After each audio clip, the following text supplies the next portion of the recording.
Hello, and welcome to Collision Repair's Industry Insider. I'm Allison Rogers, your host for this week. This week, Paul Carter, Dean for Saskatchewan Polytechnic School of Transportation, sat down to discuss the Trades College's ongoing recruitment initiatives. The school recently welcomed a wealth of international students to its pre-employment programs in Regina and Saskatoon and has several other missions on the go, including a program designed to get women and indigenous learners into the body shop to start pursuing careers in the trades. So, Paul, could you tell our listeners a little bit more about Sask Polytech's Auto Body Technician Pre-Employment Program? What sorts of takeaways do the students graduate with?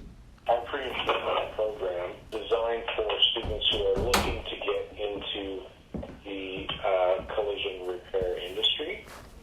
And so we offer students the opportunity to learn the basics of collision repair. So they enter into our program and they get the equivalent technical training to levels 1 and 2 in the motor vehicle body repair trade.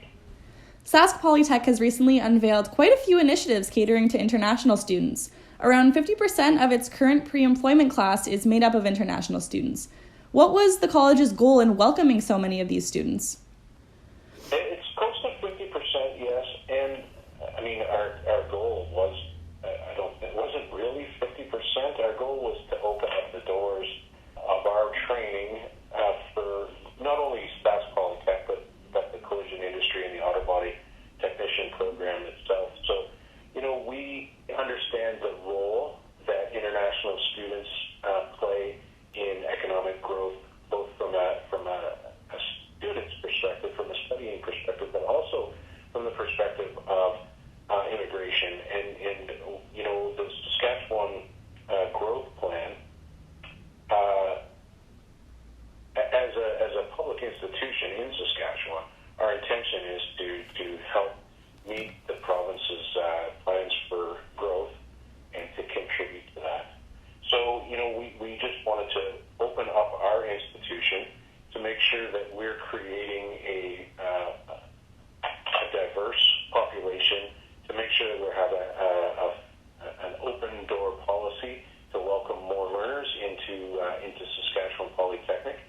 Our strategy has been around internationalizing our institution.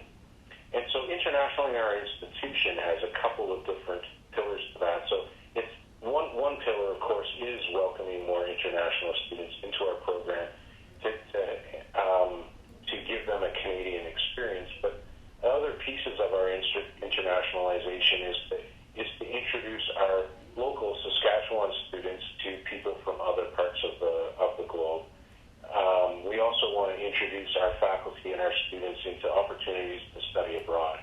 So, the growth in international students is just one piece of of our internationalization strategy. Did Sask Polytech have a goal number when welcoming these international students to its pre-employment program? Kind of overshot our goal, and that was just because of interest in our program. I can speculate on why that is, but we overshot our goal. So we were shooting. We wanted to get 24 students, international students, half of those in Saskatoon and half of those in Regina, and we overshot that. So we beat that by 50%. Many of these students are going to be placed in rural facilities in Saskatchewan where they will complete their apprenticeships. Could you explain why? What we've found is part of the impetus for the growth in the number of students that we wanted was demand from rural shops for skilled workforce. And so, the industry was telling us, particularly from the rural communities, that their labor market demands weren't being met. So we wanted to increase our capacity in order to have more students to fill those labor market demands. But what we found is many of the international students quite enjoy that Canadian small town lifestyle. And so it's not that we push those students to rural communities, but they're drawn to rural communities. Typically the housing is less expensive, the land, the property sizes are larger, and they seem to be drawn to that lifestyle and those communities. So it seems to be a pretty good fit, but not driven by Would you say that there are more opportunities in rural areas for these students? Well, absolutely. Yeah, they're smaller shops, so the ladder's shorter. But not only that, there's less competition for those jobs, right? So because our Canadian population seems to be moving towards urban centers, so less competition for those jobs in some of the communities that aren't as large, I guess. Sask Polytech also runs similar initiatives for women, First Nations individuals, and other groups that may be underrepresented in the trades. Could you tell our listeners more about this program? Yeah, so we've been running a program for a little over a year now. We call it Creating Opportunities for Entry to the Trades. So that Creating Opportunities program is really about just that, creating opportunities for people who may not have had opportunity to enter the trades. So the intent is to try and remove barriers for underrepresented groups in trades. And so we've been working very closely with the federal government, and they're providing some financial support in order to remove barriers for underrepresented groups. So those groups include women, indigenous learners, newcomers to Canada that have their landed immigrant status, and people with disabilities as well. So through the Creating Opportunities program, one of the programs that we have offered through that federal funding was an opportunity to take the auto body technician program at Saskatchewan Polytechnic. So they will be taking the same program. The only difference is that the federal government has removed many of the financial barriers. The intention of the partnership with the federal government that we did here was around helping people who are underrepresented in trades in general find a way to enter into the trades.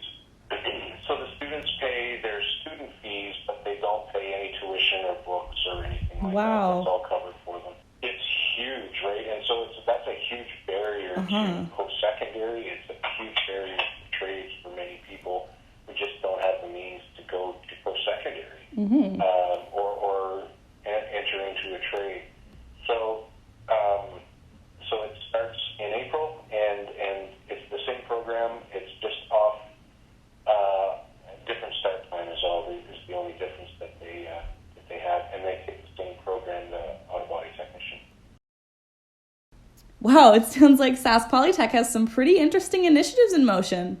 There's one more kind of neat one with the auto body program if you're interested. Yeah, for sure. We're also partnering with a non-government organization, so it's a small charity in Saskatoon. It's called HandsOn Ministry, and we're introduced to them and the work that they do with at-risk inner-city youth, and just loved what they were doing. So they were working on a restoration of a classic car, and they were bringing volunteers from the collision and auto repair industry together. They volunteered once a week, and they brought kids from the inner city to come in and work on the car. Give them a safe place to go in the evening, something fun to do, right? And so when we were introduced to them and got the chance to meet them, we loved what they were doing, and so we offered up our facility to them and one of our faculty to use our, pretty large state-of-the-art auto repair, collision repair facility. So we've been doing that for a little over a year now, and so once every week, and sometimes twice, because but we bring the kids in. Right now they're working on a 69 Mustang convertible. Wow. So once a week, we get a bunch of technicians that volunteer their time, a couple of our faculty members, and a whole bunch of kids from the inner city, and they work on this Mustang. Wow, that sounds like a super fun program. That's super cool. Perhaps you'll see some of those students in the Sask Polytech body shop in September. Thanks so much for sitting down with us, Paul. And thanks for listening to this week's episode of Collision Repairs Industry Insider. Make sure to check back next week for another episode.